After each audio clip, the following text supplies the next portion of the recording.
Scan එකේම කරා. Scan කරාම අස්ති පුපුරලා තියෙන්නේ. ඒක පුරුවයිව දැන් අද ටිකක් වැඩි වුණා. අද මේ බස් එක ගියාද? ට්‍රිප් එකක්. දැන් කොච්චර කාලයක්ද? මාසයක් විතර ඇති. මෙතන තමයි ඇටේ පුපුරන්නේ.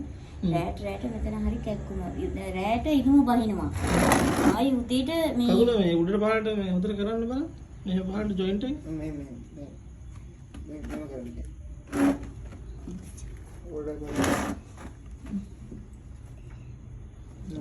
කකුල උඩින් තියන්නකෝ බලන්න. මොකුත් කරේ නැද්ද? මොකුත් කරේ නැද්ද? මේ මන් දන්නේ දැන් මාසෙකට වැඩි.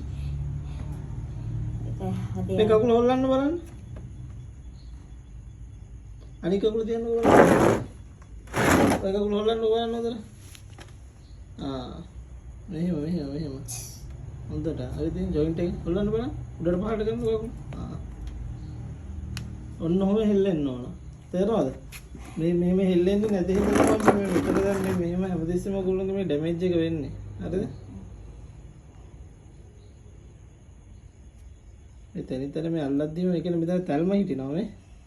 මේ කකුල් ඉදි වෙන්නේ නැත්නම් මේ බලන්න මේ අල්ලුවාට පස්සේ මේ කකුල් චුට්ටක් ඕනම හරවන්නකො. මේ බලන්න ඇල්ලුවාට පස්සේ මේ ඔය බිල හිටින්නේ. අර නිකන්. එහෙම කරමු.